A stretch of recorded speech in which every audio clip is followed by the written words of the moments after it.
আসসালামু আলাইকুম প্রিয় দর্শক। অন্য মঞ্চের আলাপচারিতায় আপনাদের সকলকে আমন্ত্রণ জানাচ্ছি। প্রিয় বন্ধুরা, প্রীতি সালাম এবং শুভেচ্ছা নেবেন। বাংলাদেশ আবার ঘটনাবহুল দিন কাটাচ্ছে। উচ্চ পদস্থ সেনা কর্মকর্তা যমুনায় গিয়েছিলেন, তিনি ডক্টর ইউনূসের সাথে সরাসরি কথা বলেছেন এবং সেটি নিয়ে আমি আজকের আগের এপিসোডে বলেছি যে সেনাবাহিনীর পক্ষ থেকে জানানো হয়েছে বাংলাদেশে বর্তমানে যা হচ্ছে তা অগ্রহণযোগ্য। তার উত্তরে ডক্টর ইউনূস 1 মাসের সময় চেয়েছেন এবং বলেছেন 1 মাসের মধ্যে তিনি চেষ্টা করবেন সবকিছু ঠিক করে দিতে। সেনাবাহিনীর পক্ষ থেকে সেই সেনা কর্মকর্তা তখন জানিয়েছেন, আপনি 1 মাস সময় পাবেন কিনা সেটা এই মুহূর্তে নিশ্চিত করে বলা যাচ্ছে না।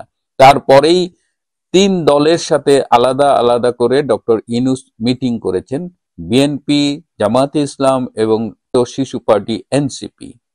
3টি দলের সাথেই ডক্টর ইউনূস একই কথা বলেছেন। খুব ইন্টারেস্টিং একটা ব্যাপার, দলগুলো বের হবার পরে মিডিয়ায় যে কথা বলেছেন সেটা তারা নিজেদের মনের মাধুরী মিশিয়ে বলেছেন। অনেক কিছুই আসলে ভেতরে আলোচিত হয়নি, ভেতরে খুব কনক্রিট আলোচনা হয়েছে।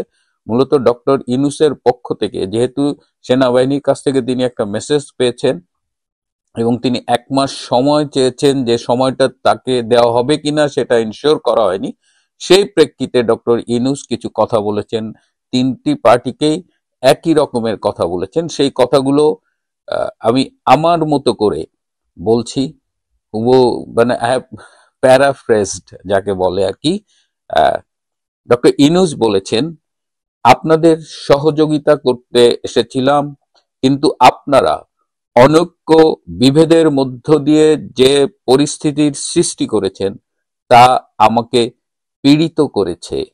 এই পীড়াটাই আমাকে বাকি জীবন তাড়িয়ে বেড়াবে।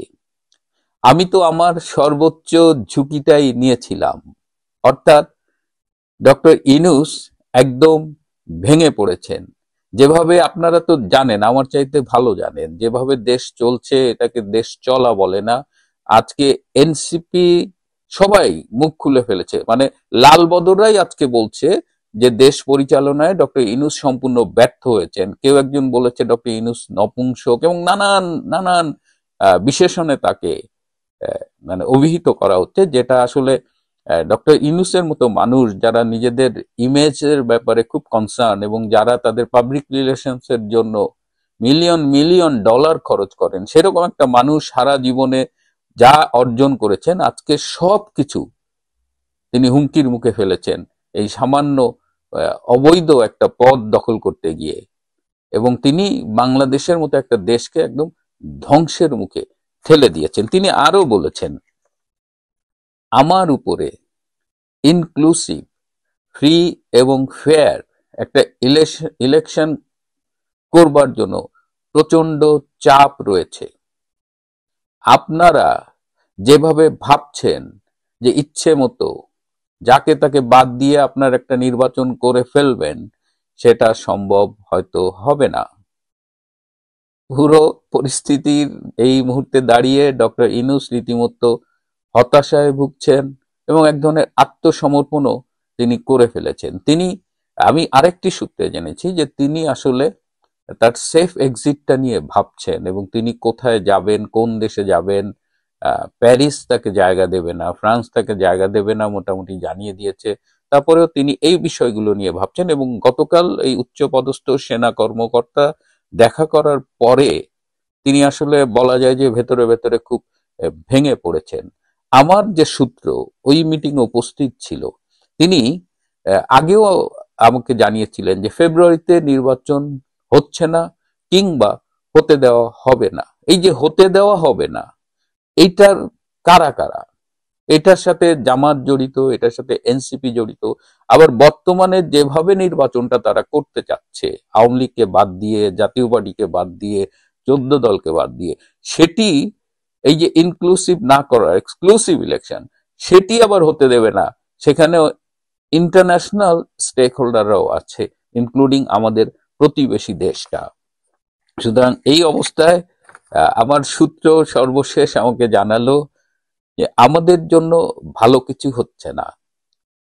আপনাদের জন্য ভালো কিছু হচ্ছে কিনা আমি জানি না। আপনাদের মানে আমাদের, তার মানে ইনুসদের জন্য ভালো কিছু হচ্ছে না, ইনুসের প্রতিপক্ষ যারা আছে তাদের জন্য ভালো কিছু আছে কিনা সেটা তিনি জানে না। তো এদিকে সেনাবাহিনীর ভূমিকা নিয়ে কথা হচ্ছে, এবং জামাতের একজন থিঙ্ক ট্যাঙ্ক আমাকে বলেছেন যে সেনাবাহিনীকে আসলে বিশ্বাস নাই, তাদের বন্দুকের নল কখন যে কার দিকে ঘুরে যায় সেটা ঠিক নাই। এবং কালকে আপনারা খেয়াল করেছেন যে যারা ইউনূসের সমর্থক বা লাল বিপ্লবের সমর্থক তারা কিন্তু সামাজিক যোগাযোগ মাধ্যমে সেনাবাহিনীকে প্রচন্ড কড়া ভাষায় আক্রমণ করেছেন।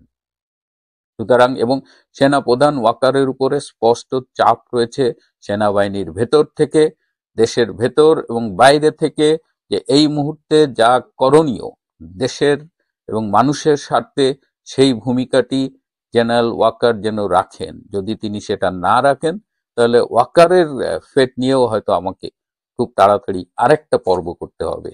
হতাশ বিএনপির হতাশা আরো এক দফা বাড়ালো অধ্যাপক ইউনূসের উপদেষ্টা পরিষদ। একদিন আগেই তারেক রহমান হতাশা লুকাতে না পেরে বলেছিলেন, এমন তো হওয়ার কথা ছিল না। সেদিনই আবার জামাত নেতা আব্দুল্লাহ তাহের বিএনপিকে আলোচনায় বসতে প্রস্তাব দিয়েছিলেন। অধ্যাপক ইউনূসের উপদেষ্টা পরিষদ বিএনপিকে কাঁচা গায়ে নুনের ছিটা দিতেই রুখে নিলেন জামাতের সেই প্রস্তাব। উপদেষ্টা পরিষদের জরুরি বৈঠক শেষে জানা গেল, রাজনীতির খেলার মাঠে অধ্যাপক আলী রিয়াজ যে গিট্টুটি লাগিয়ে দিয়েছেন সেটি ছোটাতে হবে রাজনৈতিক দলগুলোকেই। এতদিন ঐক্যের নামে তামাশা খেলায় ম্যাচ রেফারি ছিলেন অধ্যাপক ইউনূস, আর খেলা চালাতো আরেক রেফারি আলী রিয়াজ। ঐক্যমত্য কমিশনের নামে ছিল বড় এক খেলার মাঠ। এবার বিএনপিকে সরকার জানিয়ে দিয়েছে, নতুন খেলায় না থাকবে মাঠ, না থাকবে রেফারি, যেমন খুশি তেমন সাজোর মতো খেলায় নিজেদেরকে ঐক্যে পৌঁছাতে হবে। চোখে সর্ষে ফুল দেখতে পাওয়া বিএনপি আপাতত দিশেহারা। দিশা ঠিক করতে জরুরি তলবে লন্ডনে পাড়ি দিয়েছেন দলটির নেতা সালাউদ্দিন আহমেদ। ঘরের হতাশা যাতে মাঠে ছড়িয়ে না পড়ে সেজন্য দিয়েছে দাবার দুর্বল চাল। আকস্মিকভাবে 237 আসনে প্রার্থী ঘোষণা করেছে বিএনপি, যেখানে নির্বাচন নিয়ে কাটছে না অনিশ্চয়তা, তৃণমূলে বাড়ছে দলীয় সংঘাত, সম্ভাব্য জোট শরিকদের আসন ছাড় নিয়ে বিভিন্ন জায়গায় চলছে রক্তারক্তি। সেখানে দলীয় প্রার্থী ঘোষণায় এই কৌশল বিএনপি কি রাজনীতির মাঠে বাড়তি কোনো সুবিধা দেবে, নাকি তফসিল ঘোষণার অনেক আগেই প্রার্থী ঘোষণার সুযোগ পাবে প্রতিপক্ষ? সূত্রগুলো বলছে, বিএনপির নাকের জল চোখের জল এক করার মিশনে নেমেছে সরকার একটি পক্ষ ও জামাত ইসলামী। 6 মাসে বহু নাটকের পর জুলাই সনদ নিয়ে জামাত এবং এনসিপির রেসিপি মেনেই বাস্তবায়নের সুপারিশ দেয় ঐক্যমত্য কমিশন। 28 অক্টোবর এই সুপারিশ জমা পড়ার পরে বেজে ওঠে নতুন রাজনৈতিক দামামা। দেখা যায় বিএনপি সহ সব দলের আপত্তির অংশ পুরোপুরি উধাও করে দিয়ে নিজের হাসজোড়ো সংবিধান গণভোটে পাঠানোর সুপারিশ করেছেন আলী রিয়াজ। সেই সঙ্গে কিংস পার্টিকে সামনে রেখে অধ্যাপক ইউনূসের মাধ্যমে কথিত সাংবিধানিক আদেশ জারির প্রস্তাব করা হয়। জামাতকে তুষ্ট রাখতে জাতীয় নির্বাচনের আগে গণভোটের অপশনও রাখা হয়েছে। ঐক্যমত্য কমিশনের এই সুপারিশে মাথায় আকাশ ভেঙে বিএনপি এখন দিশেহারা। যে দলের মহাসচিব সনদ পর কুর্নিশ ঠুকেছিলেন অধ্যাপক ইউনূসকে, তিনিই তোলেন প্রতারণা করার অভিযোগ। এমনকি দলের ভারপ্রাপ্ত চেয়ারম্যান তারেক রহমানের কণ্ঠেও শোনা গেছে স্পষ্ট হতাশা। কোনো ধরনের রাগঢাক না রেখেই তারেক রহমান বলেন, যথাসময়ে কি নির্বাচন হবে, এমন তো হবার কথা ছিল না। বিএনপি নির্ভরযোগ্য কয়েকটি সূত্র থেকে জানা গেছে, ফেব্রুয়ারিতে ভোট না হওয়ার বিষয়ে এখন দলটির নীতি নির্ধারকরা মোটামুটি নিশ্চিত। এই অবস্থায় করণীয় কি হতে পারে তা ঠিক করতে জরুরি তলবে লন্ডনে উড়ে গেছেন স্থায়ী কমিটির সদস্য সালাউদ্দিন আহমেদ। বিএনপি যখন দিশেহারা তখন পোয়াবারও অবস্থানে আছে জামাত। দলের নেতারা সংকটের সব দায়ে চাপাচ্ছেন বিএনপির উপর। শুধু জামাতই নয়, শিবিরের নেতৃত্বাধীন ডাকসু নেতারাও কথা বলতে শুরু করেছেন। পরিস্থিতির ঘনঘটায় নাকাল বিএনপির সামনে নতুন বজ্রপাত হিসেবে এসেছে অন্তর্বর্তী সরকারের ঘোষণা। মিত্র রাজনৈতিক দলগুলোকে এবার নামানো হচ্ছে গ্লাডিয়েটর ভূমিকায়। 15 মাস ধরে মল্লযুদ্ধের সব আয়োজন শেষ করে ঘোষণা করা হয়েছে 7 দিনের সময়সীমা। বলা হচ্ছে, সংকট সমাধানের কোনো দায় নেবে না, 1 সপ্তাহের মধ্যে দলগুলোকে নিজেদের উদ্যোগে সমঝোতায় আসতে হবে। এর মধ্যে তারা ঐক্যবদ্ধ সিদ্ধান্ত দিতে না পারলে সরকার নিজের মতো করেই সিদ্ধান্ত নেবে। উদ্ভূত পরিস্থিতি নিয়ে সবাইকে ঘটা করে জানিয়ে ৩রা নভেম্বর জরুরি সভা করে উপদেষ্টা পরিষদ। বিষয়টি নিয়ে ছড়িয়ে পড়ে ব্যাপক গুঞ্জন। সোশ্যাল মিডিয়ায় কেউ কেউ দাবি করেন নির্বাচনের নির্দিষ্ট তারিখ এবং জুলাই সনদ নিয়ে প্রধান উপদেষ্টার ঘোষণা আসতে যাচ্ছে। তবে সব গুঞ্জন যমুনার জলে ভাসিয়ে গ্ল্যাডিয়েটরের মল্লযুদ্ধের সূচি ঘোষণা করেন উপদেষ্টা আসিফ নজরুল। দর্শক, উপদেষ্টা পরিষদের একটি সূত্র বলছে সরকার এখনো চূড়ান্ত হুইসেল বাজাতে চায় না, তারা আরো বেশ কিছুদিন খেলাতে চায় বিএনপিকে। এর আগে বলটা কখনো বিএনপির কোর্টে, কখনো জামাতে ইসলামের কিংবা কখনো এনসিপির কোর্টে ঠেলে দিত। সেই খেলার মাঠ ছিল জাতীয় ঐক্যমত্য কমিশন নামে অধ্যাপক ইউনূসের নেতৃত্বে অদ্ভুত এক কমিশন, যার কাজ ছিল যত ধরনের অনৈক্য তৈরি করা যায় সে চেষ্টা করা। এবার আর সরকার খেলার মাঠ রাখেনি, কারণ খেলার মাঠের অবস্থা একেবারে সঙ্গীন করে দিয়ে মার্কিন অধ্যাপক আলী রিয়াজ সরে গেছেন। জনশ্রুতি আছে তিনি ফিরে গেছেন নিজের নিরাপদ স্থল যুক্তরাষ্ট্রে। প্রশ্ন হলো, মাঠ ছাড়া খেলার অর্থটা তাহলে কি? ডক্টর আসিফ নজরুল বলছেন দীর্ঘদিনের মিত্র রাজনৈতিক দলগুলোকে নিজেদের মধ্যে আলোচনা করে আগামী 1 সপ্তাহের মধ্যে ঐক্যবদ্ধ প্রস্তাব দিতে আহ্বান জানানো হয়েছে। প্রশ্ন ছিল সে আলোচনায় কি সরকারের কোনো ভূমিকা থাকবে? আসিফ নজরুলের উত্তর ছিল না, এবার আর সরকার কোনো ভূমিকা রাখবে না, বরং দর্শক হয়ে মজা দেখবে রাজনৈতিক দলগুলো কি করছে। তবে রাজনৈতিক দলগুলো যদি কোনো একক প্রস্তাবে ঐক্যমত্যে পৌঁছতে না পারে তাহলে গণভোটের বিষয়ে সরকারই চূড়ান্ত সিদ্ধান্ত নেবে। অর্থাৎ পিলো পাসের খেলা এবার রাজনৈতিক দলের দিকে বালিশ ঠেলে দিল অধ্যাপক ইউনূসের সরকার। সেই বালিশটি আদৌ অক্ষত অবস্থায় সরকারের কাছে আবার ফিরে আসার সম্ভাবনা খুবই কম, কারণ এরই মধ্যে নাম সর্বস্ব দলগুলো খেলার মাঠের বাইরে বিতাড়িত হয়েছে, আর মাঠে যারা আছে তাদের সরকারের দিকে ফিরে তাকানোর ফুরসত নেই। নিজেরাই একে অন্যকে ধরাশয়ী করতে মরিয়া। এর মধ্যে আবার বিএনপির বিরুদ্ধে একজোট জামাত এবং অধ্যাপক ইউনূসের কৃপাধন্য কিংস পার্টি এনসিপি। দর্শক, গত 6 মাস ধরে জাতীয় ঐক্যমত্য কমিশনের নামে অধ্যাপক আলী রিয়াজের বাহিনী এই ঐক্য প্রতিষ্ঠার চেষ্টা করে আসছিলেন। নিজেদের পছন্দসই দল নিয়ে রাষ্ট্রের বিপুল পরিমাণ অর্থ খরচ করে অনৈক্যের গিট্টুটা ভালোভাবে বাদিয়ে দিয়ে ঐক্যমত্য কমিশন বিচার মানে তালগাছ রামার টাইপের একটি সুপারিশ জমা দেয়। সেই সুপারিশের প্রস্তাবগুলো নিয়ে যত বিপত্তি। এখন সরকার বলছে সরকারের বেঁধে দেওয়া গিট্টুর প্যাচগুলো খুলতে হবে রাজনৈতিক দলগুলোকেই। তার জন্য নিজেদের উদ্যোগে নিজেদের আলোচনা করে সমাধানে পৌঁছাতে হবে। হঠাৎ করে রাজনৈতিক দলগুলোর মধ্যকার এই যে আলোচনার মাধ্যমে সমাধানের কথা, সেই ধারণা উপদেষ্টা পরিষদ পেল কোথায়? 2রা নভেম্বর জামাত ইসলামের কেন্দ্রীয় নায়েবে আমির সৈয়দ আব্দুল্লাহ মোহাম্মদ তাহের রাজধানীর এক অনুষ্ঠানে দেশের পরিস্থিতি নিয়ে খোলামেলা কথা বলতে বিএনপিকে আলোচনায় বসার আহ্বান জানিয়েছিলেন। তার কয়েক ঘন্টা পর অধ্যাপক ইউনূসের উপদেষ্টা পরিষদ জামাত ইসলামী সুরে কথা বললেন। সেটি অবশ্য আসিফ নজরুল সংবাদ সম্মেলনে স্বীকার করেছেন। বলেছেন একটি রাজনৈতিক দল একদিন আগেই এমন প্রস্তাব দিয়েছে। প্রশ্ন হলো, একটি রাজনৈতিক দলের অনানুষ্ঠানিক প্রস্তাব মেনে সরকার যদি শর্ত চাপিয়ে দেয় তাহলে এতদিন জাতীয় ঐক্যের নামে তামাশা কেন করলো? আবার সরকারকে এমন প্রস্তাব দেওয়ার জন্য ধন্যবাদ দিতেও দেরি করেননি জামাত নেতা আব্দুল্লাহ তাহের। 3রা নভেম্বর যুগপৎ আন্দোলনের কর্মসূচি নির্ধারণে বাংলাদেশ খেলাফত মজলিস অফিসে 8 দলের শীর্ষ নেতাদের সঙ্গে বৈঠক শেষে এক সংবাদ সম্মেলনে জনাব তাহের বলেছেন রাজনৈতিক দলগুলোর মধ্যকার আলোচনায় অন্তর্বর্তী সরকারের প্রধান উপদেষ্টা মোহাম্মদ ইউনূসকে রেফারির ভূমিকা থাকতে হবে। তার মানে নিজেদের পছন্দসই রেফারি আগে থেকে ঠিক করে নিয়েছে জামাত ইসলামী। একদিন আগে জামাতের দেয়া প্রস্তাবের সমর্থনে কাজ করার বিষয়টিও তিনি তুলে ধরেছেন। তবে জামাত ইসলামী চায় অধ্যাপক ইউনূসি এই ঐক্য তামাশা খেলার শেষ বাঁশিটা বাজাক। সূত্রগুলো বলছে রাজনীতির খেলার মাঠে বিএনপির অবস্থা এখন দুগ্ধপুষ্য শিশুর মতো হয়ে গেছে। এনসিপির পক্ষ থেকে এরই মধ্যে বেশ কয়েকবার জানিয়ে দেওয়া হয়েছে তারা অধ্যাপক ইউনূসের কথিত সাংবিধানিক আদেশ চায়। সেই সঙ্গে জুলাই সনদের নামে আলী রিয়াজের হারটারু সংবিধানে তাদের একমাত্র আস্থা।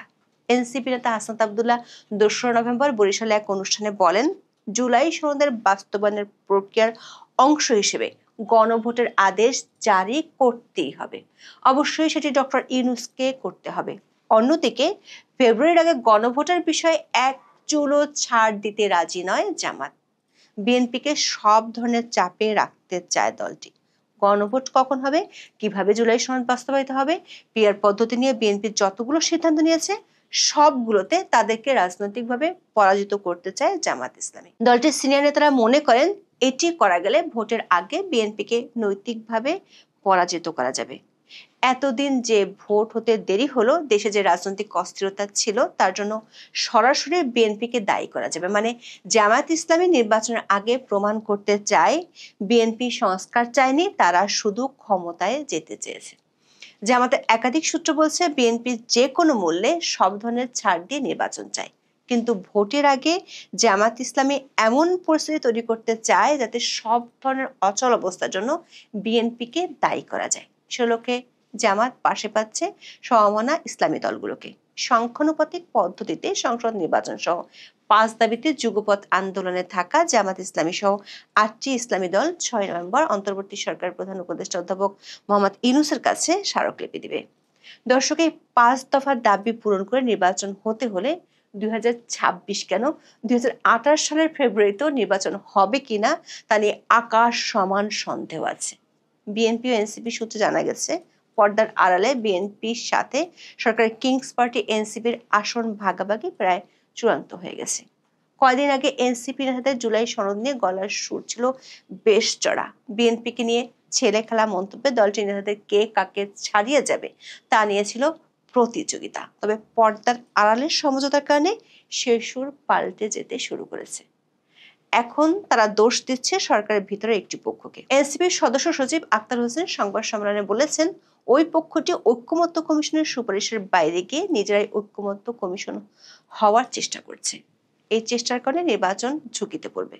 জনাব আক্তারের দাবি, যখন সরকারের তরফ থেকে সংবাদ সম্মেলন করে আরো 1 সপ্তাহ রাজনৈতিক দলগুলোকে আলাপ আলোচনার কথা বলা হয়, তখন মনে হয় যে সরকার আসলে এই সংস্কারের বিষয়গুলো নিয়ে সাপ লুডু খেলছে। তিনি বলেন, আমরা 96-তে পৌঁছে গিয়েছিলাম, সেটাকে আবার 3-এর ঘরে নিয়ে আসা হয়েছে সাপ কেটে।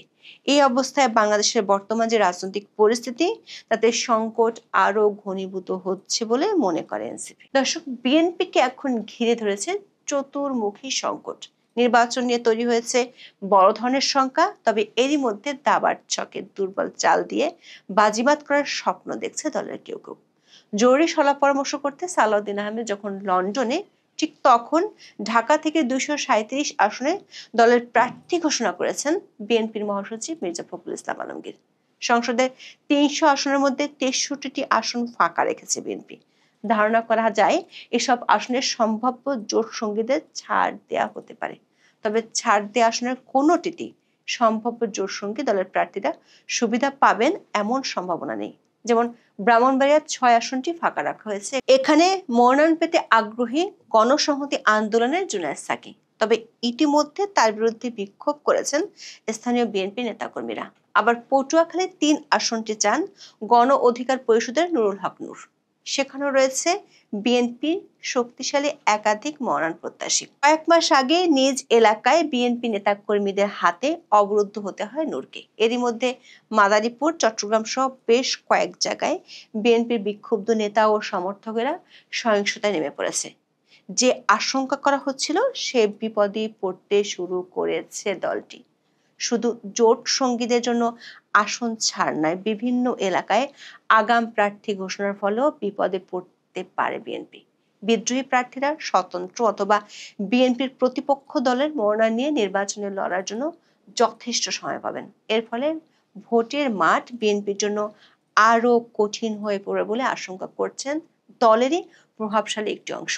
এই অংশটি মনে করছে একের পর এক ভুল রাজনৈতিক সিদ্ধান্তে প্রতিপক্ষের সহজ শিকার পরিণত হচ্ছে বিএনপি। দর্শক, বিএনপি নির্বাচনের স্বপ্ন ধূসর করে দেওয়ার মূল কারিগররা একের পর এক দৃশ্যপট থেকে উধাও হয়ে যাচ্ছে। অধ্যাপক আলী রিয়াজ যুক্তরাষ্ট্রে পাড়ি জমিয়েছেন বলে গুঞ্জন ছড়িয়েছে ফেসবুকে। অন্যদিকে ঐক্যমত্য কমিশনের আরেক প্রভাবশালী সদস্য বদিউল আলম মজুমদার গাইছেন নিজেদের সাফাই। বলেছেন, ঐক্যমত্য কমিশন জনগণের সঙ্গে বা রাজনৈতিক দলের সঙ্গে কোনো প্রতারণা করেনি, একদিন সত্য বের হয়ে আসবে। প্রশ্ন হলো, কি সেই সত্য যা এখন প্রকাশ করছেন না বদিউল আলম মজুমদার? কোন হিসাব নিকাশ পূরণ হওয়ার পর জাতি জানতে পারবে সেই গোপন সত্য? বাংলাদেশের 44 জন অবসরপ্রাপ্ত সেনা অফিসারের কক্সবাজার ভ্রমণ নিয়ে তুমুল জল্পনা শুরু হয়েছে। জল্পনার বড় কারণ, সেনাবাহিনীর ব্যবস্থাপনায় এই সফর হলেও আইএসপিআর বা সেনার আন্তঃবাহিনী সংবাদ মাধ্যম বিষয়টি সম্পর্কে কিচ্ছু জানে না বলে জানিয়েছে। এটা যে আদৌ বিশ্বাসযোগ্য নয় তা কয়েকটি তথ্য দিলে স্পষ্ট হবে। প্রথমত, যাত্রার বাহন ছিল সেনাবাহিনীর এভিয়েশন গ্রুপের একটি KSSA পরিবহন বিমান। সেনাবাহিনীর নিজস্ব বিমান ব্যবহৃত হচ্ছে, অথচ সেনাবাহিনী জানে না, এমন কি হতে পারে? দ্বিতীয়ত, কক্সবাজারের ইনানি বিচ এলাকায় অবস্থিত সেনাবাহিনী পরিচালিত 5 তারকা হোটেল বে ওয়াচ, সেখানে সবাই ওঠেন। এই হোটেলটি সেনা কল্যাণ ট্রাস্টের অধীন এবং এটি জুন 2024 সালে খোলা হয়েছিল। উল্লেখযোগ্য বিষয় হলো, হোটেলটি 2 দিনের জন্য সম্পূর্ণভাবে বুক করা হয়েছিল এবং 30 ও 31 অক্টোবরে অনলাইন বুকিং সিস্টেমে দেখা গিয়েছিল all rooms are sold out. তার মানে হলো অন্য কোনো অতিথি এই 2 দিনে হোটেলে থাকতে পারেনি এবং সম্পূর্ণ ব্যবস্থাপনা হোটেলের ছিল এই দলটির জন্য নিবেদিত। তৃতীয়ত, হোটেল বেওয়াচ কর্তৃপক্ষ এই অনুষ্ঠান সম্পর্কে কোনো তথ্য দিতে অস্বীকার করেছে এবং হোটেলের কর্মীরাও অভ্যাগতদের নাম পরিচয় দেওয়া তো দূরের কথা, তারা তাদের নিজেদের নাম ও পরিচয় পর্যন্ত কোনো সংবাদ মাধ্যমকে দিতে চায়নি। চতুর্থত, পুরো হোটেলটি ভাড়া নেওয়া হয়েছে এবং 2 দিন ধরে সবার থাকা, খানাপিনা ইত্যাদি বাবদ যে খরচ হয়েছে সেটাও অভ্যাগতদের পক্ষ থেকে দেয়া হয়নি।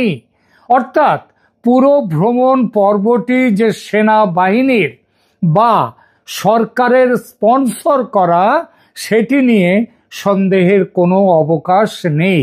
সেনাবাহিনী স্পষ্টত বলে দিতে পারত যে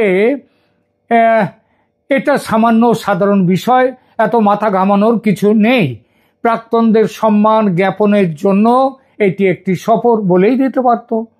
কিন্তু সেটা বললে আবার প্রশ্ন ওঠে, প্রাক্তনদের সম্মান জানাতে কে ছিলেন সেখানে? কাদের যাওয়া উচিত? বর্তমানদের নিশ্চয়। তাহলে বর্তমান সেনাকর্তারা কেউ যাননি কেন? তার মানে বিষয়টা দাঁড়ালো, এই প্রাক্তন সেনাকর্তারা একত্র হয়ে সেখানে ভ্রমণ করতে যাননি, গিয়েছেন কোনো বিশেষ উদ্দেশ্য নিয়ে। এই উদ্দেশ্য কি হতে পারে সেটা দেখার চেষ্টা করব এইবার। তবে তার আগে বলি, এই সফরের পেছনে সরকারের কি কোনো উদ্দেশ্য থাকতে পারে? সরকারের উদ্দেশ্য নিয়ে বলতে গেলে আগে বলতে হয় কারা কারা ছিলেন এই সফরে। দলটির নেতৃত্ব দিয়েছেন মেজর জেনারেল অবসরপ্রাপ্ত ফজলুর রহমান মিয়া, যিনি অর্ডিন্যান্স কোরের একজন সাবেক কর্মকর্তা। ইনি মোহাম্মদ ইউনূসের খুব কাছের মানুষ। বিডিআর বিদ্রোহ যে তদন্ত কমিশন বসিয়েছেন ইউনূস সরকার, ইনি তার সেই কমিশনের চেয়ারম্যান। এই কমিশন গঠনের চূড়ান্ত বিরোধী স্বয়ং সেনাপ্রধান জেনারেল ওয়াকারুজ্জামান। তিনি তার বিরোধিতা প্রকাশ্যে জাহিরও করেছেন ইতিপূর্বে। ফজলুর রহমানকে সেই জন্যে যদি এই দলের নেতৃত্ব দেওয়াটা অন্তত ওয়াকারুজ্জামানের মতের বিরোধী, ওয়াকারুজ্জামান সেটা চাইবেন না। ফজলুর রহমান আরেকটি ব্যাপারেও বেশ নাম করেছেন, সেটি হলো 2025 সালের মে মাসে ফজলুর রহমান ভারতের উত্তর পূর্বাঞ্চলীয় 7 রাজ্য 7 সিস্টার্স নিয়ে একটি বিতর্কিত বক্তব্য দিয়েছিলেন। তিনি ফেসবুকে লেখেন যে যদি ভারত পাকিস্তান আক্রমণ করে তবে বাংলাদেশের উচিত উত্তর পূর্ব ভারতের 7 রাজ্য দখল করে নেয়া এবং এই দখল করতে গিয়ে চীনের সাথে যৌথ সামরিক জোট করে ব্যবস্থা নিয়ে এটা করতে হবে। এটা তার একক মন্তব্য হলেও পেছনে আছেন স্বয়ং প্রধান উপদেষ্টা মোহাম্মদ ইউনূস। এমন হুমকি একটু অন্য ভাষায় তিনি ইতিপূর্বে একাধিকবার দিয়েছেন। বলা বাহুল্য, সেনাপ্রধান জেনারেল জামান কিন্তু এই মতের বিরোধী। তিনি ভারতের সাথে সুসম্পর্ক রাখার কথা প্রকাশ্যে বলেছেন, একাধিকবার বলেছেন। তো এহেন ভদ্রলোক এই সফরের নেতৃত্বে, তার মানে সফরের ব্যবস্থাপনা সেনাবাহিনীর যত না, হয়তো কিছু ছিল, পরে আসছি সে প্রসঙ্গে, তবে সেনাবাহিনী বা জেনারেল জামানের যতটা না, তার থেকে এই সফরের ব্যবস্থাপনা স্বয়ং ইউনূসের পক্ষ থেকে করার সম্ভাবনা বেশি। তার মানে আইএসপিআর মিথ্যে কথা বলেনি পুরোপুরি যে সেনাবাহিনী কিছু জানে না। দলে আর কারা ছিলেন একটু দেখা যাক। জানা গেছে দলে 8 জন অবসরপ্রাপ্ত মেজর জেনারেল, 12 জন ব্রিগেডিয়ার জেনারেল, 1 জন কর্নেল, 1 জন লেফটেন্যান্ট কর্নেল এবং 1 জন মেজর ছিলেন। আবার কিছু পরিবারের লোকজনও কয়েকজনের ছিল। এই জায়গাটায় এটাকে একটা ওই গেট টুগেদার, পিকনিকের একটা ছবি দেওয়ার জন্য সম্ভবত। উল্লেখযোগ্য অংশগ্রহণকারীদের মধ্যে রয়েছেন অবসরপ্রাপ্ত মেজর রফিকুল ইসলাম, যিনি শেখ হাসিনার সরকারের সাবেক স্বরাষ্ট্রমন্ত্রী ছিলেন এবং সাবেক এমপি ছিলেন, এবং বর্তমানে বাংলাদেশ রেড ক্রিসেন্ট সোসাইটির চেয়ারম্যান ছিলেন। মেজর জেনারেল অবসরপ্রাপ্ত হেলাল মোর্শেদ খান, ইনি বীর বিক্রম পদক প্রাপ্ত মুক্তিযোদ্ধা এবং বর্তমানে বাংলাদেশ মুক্তিযোদ্ধা সংসদের কেন্দ্রীয় কমান্ড কাউন্সিলের চেয়ারম্যান। লেফটেন্যান্ট কর্নেল অবসরপ্রাপ্ত কাজী সাজ্জাদ আলী জাহির, তিনি আবার ভারত সরকারের পদ্মশ্রী পদক প্রাপ্ত মুক্তিযোদ্ধা এবং বর্তমানে বাংলাদেশ মুক্তিযোদ্ধা সংসদের কেন্দ্রীয় কমান্ড কাউন্সিলের তিনি চেয়ারম্যান। তিনি ছিলেন লেফটেন্যান্ট কর্নেল অবসরপ্রাপ্ত কাজী সাজ্জাদ আলী জাহির। তার কথা তো বললামই একটু আগে যে তিনি পদ্মশ্রী পদক পেয়েছেন। একটু অদ্ভুত লাগছে না? দলের নেতৃত্বে তিনি চূড়ান্ত ভারত বিরোধী এবং ইউনূসের অত্যন্ত কাছের মানুষ, অথচ দলে রয়েছেন আওয়ামী লীগের ঘরের লোক, ভারত সরকারের পদ্মশ্রী পাওয়া। সবচেয়ে বড় কথা, এরা বীর মুক্তিযোদ্ধা। সামরিক বাহিনীর লোক না হলে এতদিনে জেলখানায় পৌঁছে যেতেন এরা, কারণ মুক্তিযুদ্ধ রিসেট বাটন পুশ করে মুছে দেওয়ার কাজে অগ্রণী ভূমিকা নিয়েছেন ইউনূস এবং তার চ্যাং ব্যাংরা। প্রিয় দর্শক, আপনাদের মনে কি উঠেছে এই জিজ্ঞাসা যে এই দলে কেন আওয়ামী লীগের এতজন মানুষ, কেন ভারতপন্থী এতগুলো সেনাকর্তা, এতজন সেনাকর্তা? কমেন্টস করে জানাবেন। এবার আসি কারণ অনুসন্ধান পর্বে। কেন এই সফর? যেহেতু সরকারি বা সেনা পর্যায়ে স্পষ্ট ভাষ্য নেই, একটা ঢাক ঢাক গুড় গুড় চলছে, সুতরাং জল্পনা তো থাকবেই। সেসব জল্পনার সবগুলো সত্যি হতে পারে, সবগুলো সত্যি হতে তো পারে না, তবে কিছু না কিছু জল্পনা তো সত্যি হতেই পারে। আগেই বলেছি, এটি প্রবীণ সেনাকর্তাদের কোনো অনুষ্ঠান, সম্মাননা জানাবার অনুষ্ঠান নয়, হতে পারে না, কারণ সম্মান জানাতে স্থল, নৌ, বিমান বাহিনীর কোনো প্রধান সেখানে ছিলেন না। তাহলে কেন এই হঠাৎ গোপন সফর? আমার কাছে বিভিন্ন সূত্র থেকে যে খবরগুলো এসেছে এবং যে খবরগুলোকে আমি নিজে বিশ্বাসযোগ্য বলে মনে করেছি, সেগুলো এক এক করে বলবো। প্রথম সম্ভাব্য কারণটার পেছনে রয়েছে তুলসী গ্যাবার্ড। আমেরিকার এই খবরটির সূত্র ভারতের সেনাবাহিনীর পক্ষ থেকে, সেখান থেকে আমার সূত্র জানিয়েছেন। আমেরিকার জাতীয় গোয়েন্দা বিভাগের প্রধান তুলসী গ্যাবার্ড কয়েকদিন আগে ফোন করেছিলেন বাংলাদেশের সেনাপ্রধান ওয়াকারুজ্জামানকে। বিষয় ছিল বাংলাদেশে আইএসআই এর উপস্থিতি ও সেটা নিয়ে আমেরিকার সতর্ক বার্তা। তুলসী গ্যাবার্ড স্পষ্ট করে বলেন যে তাদের কাছে খবর আছে বাংলাদেশে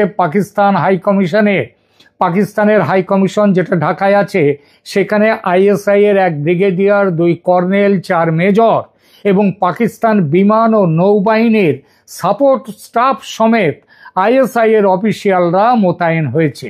এই খবর আমেরিকায় পৌঁছানোর সাথে সাথেই তুলসী গ্যাবার্ড বাংলাদেশের সেনাপ্রধানের সাথে কথা বলেন এবং তিনি ভারতের সাথেও, পররাষ্ট্র দপ্তরের সাথেও, সেখানে অজিত ডোভালের সাথে তিনি কথা বলেন এবং সেই কথার প্রেক্ষিতে তিনি জেনারেল ওয়াকারুজ্জামানকে জানান যে যদি বাংলাদেশ আইএসআই এর সাথে এই পরিস্থিতি নিয়ন্ত্রণ না করে, অর্থাৎ তাদেরকে যদি ফেরত না পাঠায় পাকিস্তানে, তবে বাংলাদেশের অবস্থা ইরানের চেয়েও বিপজ্জনক হয়ে উঠবে এবং দেশটিতে জিহাদি ও ইসলামপন্থী চরমপন্থী উপাদান বেড়ে গিয়ে দেশটা ছাই হয়ে যাবে।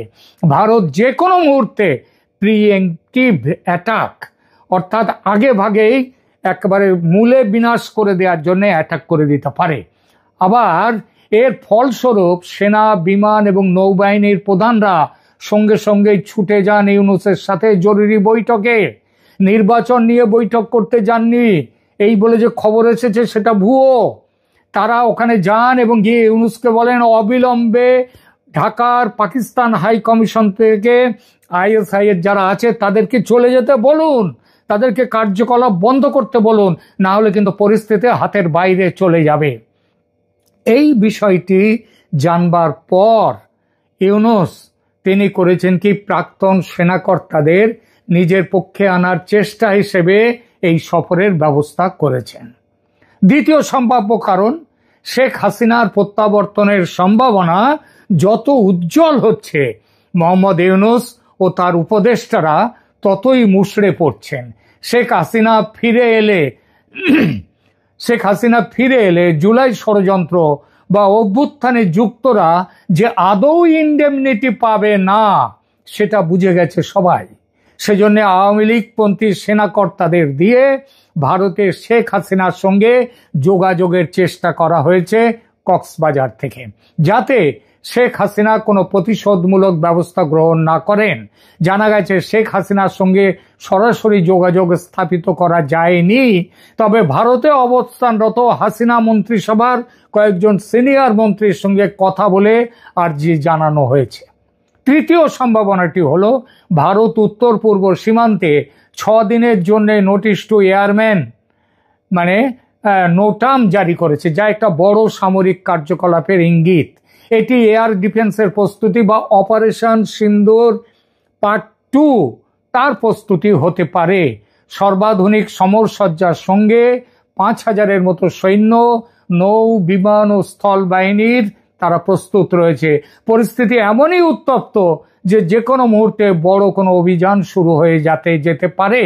এটা যাতে না হয় তার জন্য শেখ হাসিনা যাতে তার তরফ থেকে ভারত সরকারের সাথে কথা বলেন, সেই উদ্দেশ্যে ভারতপন্থী প্রাক্তন সেনাকর্তাদের নিয়ে ঢাকা থেকে দূরে কক্সবাজারের এই সফর, যাতে গোপন থাকে দেশের লোককে। কারণ আবার ওই ভারত বিরোধীদের কাছে বার্তা যদি চলে যায় তাহলে তো অন্যায় না, তাহলে তো আবার তারা রেগে যাবে। সুতরাং গোপন সফর। চতুর্থত, সামরিক নেতৃত্বের সাথে পরামর্শ, বিভিন্ন পটভূমির অভিজ্ঞ সেনা অফিসারদের একসাথে আনা, যাতে জাতীয় নিরাপত্তা বিষয়ে মতামত আদান প্রদান করা যায়। কিন্তু মুশকিল হলো সেখানে আবার খলিলুর রহমান নেই, তিনি তো জাতীয় নিরাপত্তা উপদেষ্টা, তাকে বাদ দিয়েই এগুলো করা হচ্ছে। বিভিন্ন পটভূমির সেনা অফিসারদের মধ্যে একটা ঐকমত্য তৈরি করা ও আঞ্চলিক সুরক্ষা বিষয়ে আলোচনা এখানে করার জন্যই যাওয়া হয়েছে, এটা অনেকে মনে করছে। সেই সঙ্গে মিয়ানমার সীমান্ত এবং আরাকান আর্মির কার্যকলাপ সম্পর্কে কৌশলগত আলোচনাও হয়ে থাকতে পারে। অর্থাৎ এখানেও ভয় পাওয়া মোহাম্মদ ইউনূসের ভয়ের বহিঃপ্রকাশ। এবং এই ভ্রমণ থেকে কি কি সিদ্ধান্ত নেওয়া হয়েছে বা ভবিষ্যতে কি প্রভাব ফেলবে তা নিয়ে এই মুহূর্তে কোনো স্পষ্টতা নেই। তবে এই ধরনের গোপনীয় উচ্চস্তরের সমাবেশ দেশের রাজনৈতিক পরিস্থিতিতে একটি গুরুত্বপূর্ণ ভূমিকা পালন করতে পারে বলে যদি মনে করেন কেউ, ভুল হবে না। এবং সর্বশেষ কিন্তু সবচেয়ে গুরুত্বপূর্ণ সম্ভাবনা, এই মুহূর্তে ইউনূসের আসন খুবই নড়বড়ে। শেখ হাসিনার দেশে ফেরাও নির্বাচনে আওয়ামী লীগের অংশগ্রহণের সম্ভাবনা দিন দিন উজ্জ্বলতর হচ্ছে। বর্তমান সেনাপ্রধান, নৌবাহিনী প্রধান ও বিমান বাহিনীর প্রধানদের মধ্যে আবার সেই সঙ্গে একটা উদ্বেগও তৈরি হচ্ছে।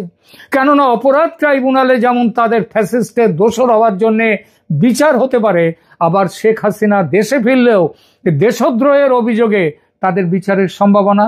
যদিও শেখ হাসিনা বলেছেন আমাদের সেনাবাহিনী দেশপ্রেমী, তাহলেও সম্ভাবনাটা কিন্তু থেকে যায়। হয়তো এসব কারণে আলোচনার জন্যই এই সফর, আর তার জন্যই আওয়ামী লীগপন্থী শেখ হাসিনার একদা স্বরাষ্ট্রমন্ত্রীকেও তাকেও ডাকা হয়েছে সঙ্গে। শেখ হাসিনার সঙ্গে আগে ভাগে কথা বলে একটা সেটেল করে নেওয়ার চেষ্টা। মনে রাখতে হবে, বাংলাদেশের রাজনীতির অত্যন্ত দ্রুত পট পরিবর্তন হচ্ছে। শেখ হাসিনা ভারতে থাকলেও তার দল এখন সক্রিয়ভাবে নেমে পড়েছে নিষেধাজ্ঞা সত্ত্বেও। সম্প্রতি একজন অতিরিক্ত পাবলিক প্রসিকিউটর ফয়জুল করিম মুবিন বিএনপি ছেড়ে আওয়ামী লীগে যোগ দিয়ে ঘোষণা করেছেন যে শেখ হাসিনা একজন সত্যিকারের দেশপ্রেমী এবং মানুষের একমাত্র আশ্রয়। এই ধরনের যে ডেভেলপমেন্ট, এগুলো নির্বাচনে আওয়ামী লীগের অংশগ্রহণের সম্ভাবনাকে আরও নিশ্চিত করে। ভারতের গোয়েন্দা সূত্রের হিসাব, আওয়ামী লীগ নির্বাচনে এককভাবে কমপক্ষে 35 থেকে 40% ভোট পেতে পারে এবং সরকার গঠনে সবার আগে। এবং যদি শেখ হাসিনা দেশে ফিরে আসেন বা আওয়ামী লীগ ক্ষমতায় আসে, তাহলে অনেক কিছুই, যাদেরকে আজকে ফ্যাসিস্টের দোসর বলে যাদের বিচার হচ্ছে, সেই দোসর যারা বলছে তাদের বিচার হবে। এই পটভূমিতে 44 জন অবসরপ্রাপ্ত সেনা কর্মকর্তার কক্সবাজার সমাবেশ অত্যন্ত গুরুত্বপূর্ণ হয়ে ওঠে নানান কৌশলগত কারণে। প্রথমত, রাজনৈতিক জোটের সমন্বয় হচ্ছে এর মধ্যে দিয়ে। হাসিনা এবং আওয়ামী লীগের সাথে সম্পর্কিত অবসরপ্রাপ্ত অফিসারদের সাথে একত্রিত হওয়া সেনাবাহিনীর একটি সম্ভাব্য ভবিষ্যৎ বোঝাপড়া প্রতিফলিত করছে। 2, আইনি প্রতিরক্ষার একটা রূপরেখাও এখানে তৈরি হতে পারে যদি শেখ হাসিনা ক্ষমতায় ফিরে আসেন, কিংবা যদি এই বর্তমান সরকার তারা যদি অপরাধ ট্রাইব্যুনালে তাদের বিচার করতে যায়, সেখানে সবাই মিলে একটা সুসংগত ন্যারেটিভ তৈরি করা দরকার। এই সমাবেশ সেই ন্যারেটিভ তৈরির একটা বড় জায়গা। সিভিল মিলিটারি জোট শক্তিশালী করা, কৌশলগত দৃষ্টিভঙ্গি থেকে বিভিন্ন সামরিক পটভূমির অভিজ্ঞ অফিসারদের একসাথে আনা, তাদের সম্মিলিত রাজনৈতিক প্রভাব, সেটা একটা বড় প্রভাব ফেলতে পারে দেশে।